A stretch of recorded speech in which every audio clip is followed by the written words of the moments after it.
ایسرھا مؤونۃ، اللہ کے نبی صلی اللہ علیہ وسلم فرماتے ہیں کہ سب سے زیادہ بابرکت نکاح تو وہ ہوتا ہے، ان اعظم النکاح برکت، برکت کے اعتبار سے سب سے اچھا نکاح اور سب سے بڑا نکاح تو وہ ہے، سب سے زیادہ بابرکت نکاح تو وہ ہے ایسرھا مؤونۃ، جس کے اندر خرچہ سب سے زیادہ کم ہو، جس کے اندر خرچ سب سے زیادہ کم ہو، وہ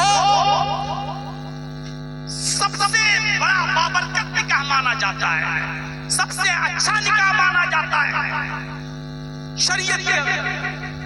لیکن آج ہمارے سماج اور سوسائٹی میں یہ دیکھا جاتا ہے کہ اس نے اپنی بیٹی کی شادی میں کتنا خرچ کیا، اس نے اپنے بیٹے کی شادی میں کتنا خرچ کیا۔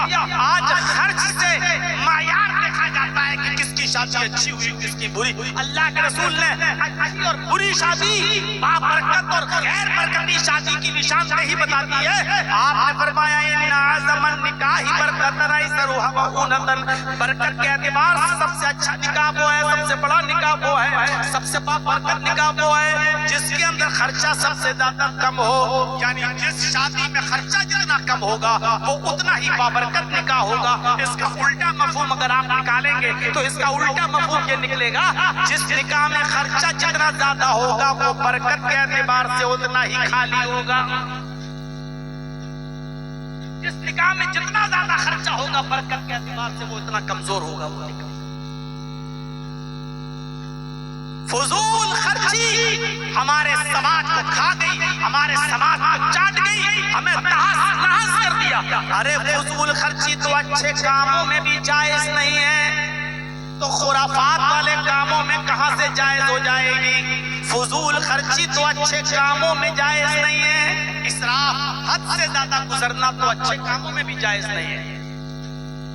اگر کوئی آدمی یہ چاہے کہ ہم رات بھر نماز پڑھیں اور کبھی نہ سوئیں اور روزانہ ہم ہر رات نماز پڑھیں گے، نماز پڑھنا اچھی عبادت ہے، نفل پڑھنا اچھا کام ہے، لیکن اگر کوئی شخص یہ کہے کہ ہم رات بھر روزانہ پڑھیں گے اور کبھی نہیں سوئیں گے، یہی چیز غلط ہو جائے گی اور یہی چیز ناجائز ہو جائے گی۔ آپ کو معلوم ہونا چاہیے حضرت کعب ابن مالک رضی اللہ تعالیٰ عنہ کی جب توبہ قبول ہوتی ہے، وہ جو غزوہ تبوک میں شامل نہیں ہو سکے تھے کسی وجہ سے، سستی کی وجہ سے نہیں جا سکے، اندازہ لگا سکتے ہیں آپ کعب ابن مالک، اللہ کے رسول صلی اللہ علیہ وسلم کو حکم ہوتا کعب ابن مالک کا بائیکاٹ کرو، ان کا بائیکاٹ کر دیا جاتا ہے۔ 2 مہینے تک ان کا بائیکاٹ رہتا، 50 دن تک ان کا بائیکاٹ رہتا ہے۔ پھر ایک دور آتا ہے کہ مسجد سے بھی ان کو حکم دیا جاتا ہے کہ آپ مسجد میں بھی نہیں آئیں گے، لوگوں کو حکم دیا جاتا ہے کہ کوئی بھی آدمی سلام کا جواب نہیں دے گا، کعب ابن مالک سے مصافحہ نہیں کرے گا، ہاتھ نہیں ملائے گا۔ کعب ابن مالک کے اوپر کیا گزر رہی تھی۔ پھر ایک دن آتا ہے ان 50 دنوں میں کہ کعب ابن مالک کو حکم ہوتا ہے کہ اپنی بیوی سے الگ ہو جاؤ۔ کہنے لگے اللہ کے نبی کیا میں اپنی بیوی کو طلاق دے دوں؟ فرمایا نہیں، طلاق مت دو، بس اپنی بیوی سے خدمت نہ لو، اپنی بیوی کو سے الگ رہو، نہ پانی منگوا سکتے ہو نہ کھانا اپنے پاس منگوا سکتے ہو، آپ اپنی بیوی سے بھی بات نہیں کر سکتے ہو۔ انہوں نے اپنی بیوی کو اپنے مائکے بھیج دیا۔ 50 دن ان حالت میں گزرتا ہے۔ حضرت کعب ابن مالک کہتے ہیں کہ میرے لیے یہ 50 دن اتنی مشکل سے گزرے کہ میں سوچتا تھا زمین پھٹ جائے، میں اس کے اندر دھس جاؤں، میں زندہ کیوں؟ کبھی میں کسی سے سلام کرتا تھا تو کوئی میرے سلام کا جواب بھی نہیں دیتا تھا، کیونکہ اللہ کے نبی صلی اللہ علیہ وسلم نے لوگوں کو منع کر دیا تھا۔ 50 دن کے بعد ان کی توبہ قبول ہوتی ہے اور اللہ تعالیٰ نے وحی نازل کی، اللہ کے نبی کو بتا دیا کہ اللہ نے کعب ابن مالک کی توبہ کو قبول کر لیا، اب ان کو مسجد میں بلائیے اور آپ بھی ان سے مصافحہ کیجئے، ان سے معانقہ کیجئے اور لوگوں کو بھی ان سے ملنے دیجئے۔ اللہ تعالیٰ نے ان کی اس غلطی کو معاف کر دیا، جو غزوہ تبوک پہ وہ نہیں جا سکے تھے، اللہ نے ان کے اس غلطی کو معاف کر دیا، آپ بھی معاف کر دیجئے۔ ایک قاصد آتا ہے اور کعب ابن مالک سے کہتا ہے کعب اللہ کے نبی نے آپ کو بلایا ہے، مسجد کے اندر موجود ہیں، نبی اکرم نے آپ کو بلایا ہے، اللہ تعالیٰ نے آپ کی توبہ کو قبول کر لیا۔ حضرت کعب کہتے ہیں کہ اس سے بڑا خوشی کا دن میرے لیے کوئی دن نہیں تھا۔ دوڑتے ہوئے مسجد کے اندر آئے، اللہ کے نبی جناب محمد رسول اللہ سے مصافحہ کیا، آپ سے معانقہ کیا، آپ کے گلے لگ گئے، مارے خوشی میں کہنے لگے اے اللہ کے نبی آج میں اتنا خوش ہوں کہ دل کرتا ہے کہ اپنا سارا کا سارا مال صدقہ کر دوں۔ صدقہ کرنا کتنی بڑی عبادت ہے، صدقہ کرنا کتنا اچھا کام ہے، صدقہ کرنا کتنا اچھا کام ہے، لیکن اللہ کے نبی صلی اللہ علیہ وسلم نے فرمایا امسک علیک بعض مالک، اے کعب ابن مالک تم اپنا سارا کا سارا مال صدقہ نہیں کر سکتے ہو، سارا کا سارا مال اللہ کی راہ میں خیرات نہیں کر سکتے ہو، اپنے پاس کچھ مال روک لو تاکہ تم دوسروں کے سامنے ہاتھ نہ پھیلاتے پھرو، تم دوسروں کے سامنے بھیک نہ مانگتے پھرو۔ حضرت کعب ابن مالک کہتے ہیں جب میری توبہ قبول ہوئی تو میں نے اللہ کے رسول سے کہا آج میں اتنا خوش ہوں کہ میں اپنا سارا کا سارا مال اللہ کی راہ میں صدقہ کرنا چاہتا ہوں۔ صدقہ کرنا اچھا کام، لیکن اللہ کے نبی نے یہاں پر بھی ان کو روک دیا اور فرمایا کہ سارا کا سارا مال صدقہ نہیں کر سکتے، یعنی تم فقیر بن جاؤ گے، محتاج بن جاؤ گے۔ جب اچھے کام میں فضول خرچی جائز نہیں ہے، اچھے کام کے اندر اسراف جائز نہیں ہے، تو شادیوں میں، بیاہ کے اندر اور دیگر ناجائز کاموں کے اندر فضول خرچی کرنا کہاں سے جائز ہو جائے گا؟ ہم اپنے معاشرے پر نظر ڈالیں، ہم اپنے سماج پر نظر ڈالیں، ہم اپنی سوسائٹی پر نظر ڈالیں، ہم برے کاموں میں فضول خرچی کر رہے ہیں، جبکہ اسراف فضول خرچی تو اچھے کاموں میں بھی جائز ہے۔ سعد ابن ابی وقاص کا معاملہ سنا ہوگا، اور نہ سنا ہو تو سنیے۔ سعد ابن ابی وقاص کی ایک ہی بیٹی تھی، سعد ابن ابی وقاص کی ایک ہی بیٹی تھی، بیمار ہو گئے، اللہ کے نبی ان کی عیادت کے لیے ان کے گھر پہنچے۔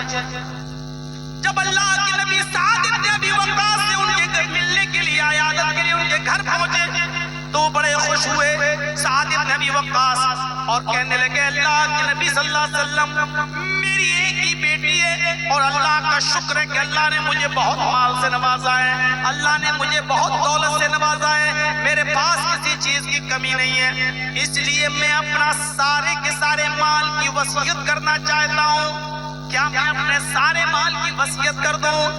اللہ کے نبی صلی اللہ علیہ وسلم نے فرمایا نہیں، اے سعد تمہارے لیے اپنا سارا کا سارا مال کی وصیت کرنا جائز نہیں ہے، تم اپنا سارا کا سارا مال صدقہ اور خیرات نہیں کر سکتے ہو، اس کی وصیت نہیں کر سکتے ہو۔ حضرت سعد ابن ابی وقاص نے فرمایا اے اللہ کے نبی 2/3 کی 2/3 2/3 اپنے مال کا 3 حصہ کر لیں اور 2 حصے کی وصیت کر دوں۔ اللہ کے نبی نے فرمایا اے سعد تم 2/3 کی بھی وصیت نہیں کر سکتے ہو۔ کہا اللہ کے نبی پھر آدھا مال، یعنی ہمارے پاس جتنا مال ہے آدھا مال میں صدقہ و خیرات کر دوں، آدھے مال کی میں وصیت کر دوں اور آدھا اللہ کی راہ میں دے دوں۔ اللہ کے نبی صلی اللہ علیہ وسلم فرماتے ہیں اے سعد ابن ابی وقاص تم آدھے مال کی بھی وصیت نہیں کر سکتے ہو، آدھا بھی نہیں، ایسا کرنا بھی تمہارے لیے جائز نہیں ہوگا۔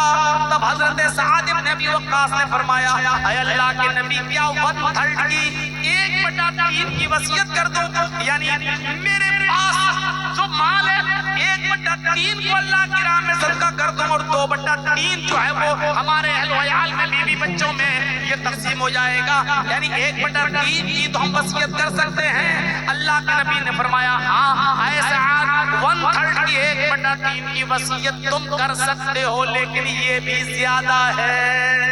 1/3 کی وصیت تم کر سکتے ہو لیکن یہ بھی زیادہ ہے۔ میرے بھائیوں یہاں سے اندازہ لگائیے صدقہ و خیرات کرنا ایک اچھا کام ہے، دینی کام ہے، غریبوں اور مسکینوں میں دینا یہ اچھا کام ہے، دینی کام ہے، لیکن اللہ کے نبی حضرت سعد کو سارا کا سارا مال صدقہ نہیں کرنے دے رہے ہیں، 2/3 بھی نہیں کرنے دے رہے ہیں، آدھا مال بھی صدقہ نہیں کرنے دے رہے ہیں، جب 1/3 کی اجازت مانگی کہ 1/3 کی میں وصیت کر دیتا ہوں اور 2/3 میرے انتقال کے بعد میرے ورثہ میں تقسیم ہوگا، تب اللہ کے نبی نے فرمایا ہاں ٹھیک ہے 1/3 کی وصیت کر سکتے ہو، یہ تمہارے لیے جائز ہے، لیکن یہ بھی زیادہ ہے۔ اب ہم اور آپ اندازہ لگائیں، صدقہ و خیرات ایک اچھا کام ہے، لیکن فضول خرچی اس میں بھی اسراف زیادہ جائز نہیں ہے۔ جب نیک اور اچھے کام میں اسراف جائز نہیں ہے تو کہاں جائز ہوگا؟ قرآن کی ایک آیت اور دیکھیے، وَعَلَى الْمَوْلُودِ لَهُ رِزْقُهُنَّ وَكِسْوَتُهُنَّ بِالْمَعْرُوفِ۔ یہاں اندازہ لگائیے گا، ایک مرد ہے، اس نے اپنی بیوی کو طلاق دے دی۔ غور سے سنیے گا، میں جانتا ہوں کہ اب رات کے 12 بجے کے بعد بیٹھنا لوگوں کا مشکل ہو گیا ہے، لیکن آپ بیٹھے ہیں اور میں ہوں، اس لیے یہ رات کے 2:30 اور پونے 3 بجے تک یہ بڑی ہمت کی بات ہے۔ تھوڑا سا ٹائم مجھے اور دیجئے، بڑا ایک زبردست مسئلہ بتانے جا رہا ہوں، غور سے سنیے گا۔ ایک مرد ہے، اس نے اپنی بیوی کو طلاق دے دی، چھوٹا بچہ ہے جو دودھ پیتا ہے۔ طلاق کے بعد بیوی شوہر سے الگ ہو گئی، بچہ تو مرد کا مانا جاتا ہے، بیٹا یا بیٹی جو بھی ہے، بچہ تو باپ کا ہے، شرعاً باپ کا ہے۔ اب یہاں کیا کہا جا رہا ہے؟ ماں سے کیا کہا جا رہا ہے؟ عورت سے، کہ تمہاری گود میں تمہارے شوہر کا بچہ ہے، لیکن باپ نے یعنی شوہر نے طلاق دے دی ہے۔ عورت چاہے تو اس بچے کو اپنے شوہر کی گود میں ڈال دے، لے تیرا بچہ تو سنبھال، میں جا رہی ہوں، تو نے تو مجھے طلاق دے دی، تیرا بچہ میں کیوں پالوں؟ جائز ہے، ماں کہہ سکتی ہے یہ، کیونکہ بچہ باپ کا مانا جائے گا۔ فیصلہ کر دیتی ہے اور بچے سے پوچھتی ہے بیٹا تم کس کے پاس رہنا چاہتے ہو؟ بچے نے کہہ دیا ماں کے پاس، تو ماں کے پاس رکھا جاتا ہے، اور بچے نے کہہ دیا باپ کے پاس، تو باپ کے پاس رکھا جاتا ہے۔ وہ آج عدالتوں کا معاملہ الگ ہے، لیکن شرعاً بچہ باپ کا ہے۔ اب باپ کو حکم ہے کہ تم نے اپنی بیوی کو طلاق تو دے دی ہے، لیکن بچہ چونکہ چھوٹا ہے وہ اپنی ماں کا دودھ پیتا ہے، اس لیے بچہ تو اپنی ماں کا دودھ ہی پیے گا۔ یہاں عورت کو حکم ہے کہ وہ اپنے بچے کو دودھ پلانے سے منع نہیں کرے گی، اگرچہ وہ شوہر کا ہے، لیکن جب تک دودھ پیے گا تب تک عورت بچے کو دودھ پلائے گی، 2 سال دودھ پلائے گی۔ اور باپ کو حکم یہ دیا جا رہا ہے کہ جب تک وہ بچہ اپنی ماں کا دودھ پیے گا اس وقت تک اس کے کھانے کا، پینے کا، پہننے کا خرچہ پورا کا پورا باپ اٹھائے گا، شوہر اٹھائے گا اس کا۔ یہ مطلب ہے آیت کا وعلی المولود لہ، جس کا وہ بچہ ہے اسی کے ذمہ ہے رزقہن و کسوتہن، اس عورت کو کھلانا اور پلانا اور پہنانا، یعنی کپڑا بھی شوہر دے گا اور کھانا پانی بھی اس کو وہی شوہر دے گا، جب تک وہ عورت اس کے بچے کو دودھ پلائے گی۔ لیکن یہ کھانا پینا اور خرچہ کتنا دے گا شوہر؟ بالمعروف، سماج میں جو چلن ہے، سماج میں جو دستور ہے وہ خرچہ دے گا۔ اگر سماج میں دال چاول کھایا جاتا ہے تو دال چاول کھلائے گا، یہ نہیں کہ دال چاول چلتا ہے اور عورت کہے گی میرے بچے کو دودھ پلا رہی نا، یہ ہمیں پورے 2 سال تک ہم قورمہ کھائیں گے 2 سال تک، ہم نہیں۔ غور کیجئے، ادھر بھی اسراف اور فضول خرچی سے منع کر رہا ہے اسلام۔ کیا کہہ رہا ہے؟ رزقہن و کسوتہن بالمعروف، کپڑا بھی پہناؤ گے تم، لیکن جو سماج میں چلتا ہوگا، اگر 500 روپے کی ساڑی چلتی ہے تو 500 روپے کی ساڑی تمہیں دینا ہے، اگر 500 روپے کا کپڑا چلتا ہے تو 500 روپے کا کپڑا تمہیں لے کے دینا ہے۔ سماج میں جس چیز کا چلن ہے اس کے حساب سے، یہ نہیں کہ وہ 50,000 کا سوٹ مانگے گی تو 50,000 کا سوٹ لا کر آپ دو گے، نہیں۔ یہاں پر بھی اسراف سے منع کیا ہے۔ میرے بھائیوں، جب فضول خرچی دین کے کام میں جائز نہیں ہے تو ناجائز کاموں میں اور غیر شرعی کاموں میں کہاں سے جائز ہو جائے گی؟ اس لیے شادی اور بیاہ کے اندر فضول خرچی سے ہمیں اپنے معاشرے کو پاک کرنا ہے، اپنے معاشرے کو صاف کرنا ہے، فضول خرچی سے ہمیں اپنے آپ کو بچانا ہے۔ ذرا دیکھیے آج کیا کتنی فضول خرچیاں ہیں. اللہ کے نبی جناب محمد رسول اللہ صلی اللہ علیہ وسلم کے پاس ایک عورت آتی ہے. بخاری شریف کی روایت ہے. بڑا دلچسپ واقعہ 50 بار آپ نے سنا ہوگا, نہ سنا ہو تو ذہن نشین کریے. ایک عورت اللہ کے نبی صلی اللہ علیہ وسلم کے پاس آتی ہے اور کہتی ہے کہ اے اللہ کے رسول, میں اپنے آپ کو آپ کو ہبہ کر رہی ہوں, میں اپنے آپ کو آپ کو سونپ رہی ہوں, آپ میرے ساتھ نکاح کر لیجئے. اللہ کے نبی خاموش رہے. اس نے دوبارہ کہا اللہ کے رسول میں آپ سے نکاح کرنا چاہتی ہوں. اللہ کے نبی پھر خاموش رہے. اس نے تیسری مرتبہ کہا اے اللہ کے نبی میں آپ کے ساتھ نکاح کرنا چاہتی ہوں. اللہ کے نبی جناب محمد رسول اللہ تیسری مرتبہ بھی خاموش رہے. ایک صحابی وہی بیٹھے ہوئے تھے, وہ صحابی نے جب دیکھا کہ یہ بار بار کہہ رہی اور اللہ کے نبی خاموش ہیں, تو صحابی بول پڑے کہ اے اللہ کے رسول, یہ عورت بار بار آپ سے نکاح کے لیے کہہ رہی ہے کہ میں شادی کرنا چاہتی ہوں, لیکن آپ خاموش ہیں, آپ بول نہیں رہے. اگر آپ کو کرنا ہے تو ہاں کہیے, اور نہیں کرنا ہے تو میرے ساتھ کرا دیجئے شادی. کیا منظر ہوگا جس وقت کی صحابی کہہ رہے ہیں کہ اللہ کے نبی آپ اگر نہیں کرنا چاہتے تو میرے ساتھ کر دیجئے. اور وہ صحابی کہہ رہے ہیں اللہ کے رسول اگر آپ نہیں کر سکتے تو میرے ساتھ کر دیجئے. اللہ کے نبی فرماتے ہیں دیکھو میں تو نہیں کر سکتا, اب میں نہیں کروں گا شادی, اب نکاح کی میرے اندر گنجائش نہیں, لیکن ہاں اگر تم کرنا چاہتے ہو تو بتاؤ. تو اللہ کے رسول اگر آپ نہیں کر رہے ہیں تو میرے ساتھ کر دیجئے, اس کی کروا دیجئے شادی. اب آپ نے اس عورت سے پوچھا اے خاتون, میں تو نکاح نہیں کر سکتا, لیکن یہ مرد, یہ صحابی تم سے نکاح کرنا چاہتے ہیں, تم یہی بیٹھی ہوئی ہو, تم دونوں ایک دوسرے کو ایک نظر دیکھ ہی رہے ہو, لہذا تم اگر اس سے کرنا چاہو تو کر لو, میں تو نہیں کر سکتا. اس عورت کا جواب سنیے. اس عورت نے کہا کہ اللہ کے نبی آئی تو تھی میں آپ کے لیے نکاح کی غرض سے, نکاح کے مقصد سے, لیکن اگر آپ نہیں کرنا چاہتے ہیں تو میرا نکاح اس کے ساتھ کر دیجئے, میں کرنے کو تیار ہوں, میں ضرورت مند ہوں. اے اللہ کے رسول مجھے گھر بسانا ہے, میرے ماں باپ نہیں ہے اس لیے مجھے کسی کی بیوی بننا ہے, مجھے اپنا گھر بسانا ہے. آپ نہیں کر رہے تو اس کے ساتھ میرا نکاح کرا دیجئے. جب اس عورت کی اجازت ہو گئی تو اللہ کے نبی جناب محمد رسول اللہ صلی اللہ علیہ وسلم نے اس صحابی سے کہا چلو ٹھیک ہے, یہ عورت تمہارے ساتھ نکاح کرنے کے لیے تیار ہے, اس کو دو گے کیا, مہر کیا دو گے اس کو؟ بھئی عورت ہے, نکاح ہوگا, مہر دو گے, کیا دو گے؟ کہنے لگا اللہ کے نبی مہر میں دینے کے لیے تو میرے پاس کوئی چیز نہیں. حدیث کا الفاظ ہے ما عندی شیء, اے اللہ کے نبی میرے پاس کوئی چیز نہیں ہے دینے کے لیے. اللہ کے نبی نے فرمایا گھر جاؤ, کچھ تلاش کرو, کچھ مل جائے تو لے کر آؤ. وہ صحابی گھر جاتے ہیں, تلاش کرتے ہیں, لیکن ان کو اپنے گھر میں بھی کچھ نہیں ملا. آتے اور کہتے ہیں کہ ماں وجدت شیئا, اے اللہ کے رسول مجھے اپنے گھر میں کچھ نہیں ملا, میرے پاس کچھ نہیں ہے اس کو دینے کے لیے. گھر میں کچھ نہیں اور شادی کرنا چاہ رہے ہیں. ہم اور آپ یہ تصور کر سکتے ہیں کچھ نہ ہو اور شادی کا خیال. اللہ کے نبی نے دوبارہ بھیجا, جاؤ دوبارہ جاؤ. اللہ کے رسول جب میں گھر میں دیکھ کے آیا ہوں کچھ نہیں ہے تو اب دوبارہ کیوں بھیج رہے ہیں؟ آپ نے کہا التمس خاتما من الحدید, لوہے کی انگوٹھی مل جائے تو وہی لے آؤ, وہی دے دو اس کو مہر میں. ارے کچھ تو دو گے.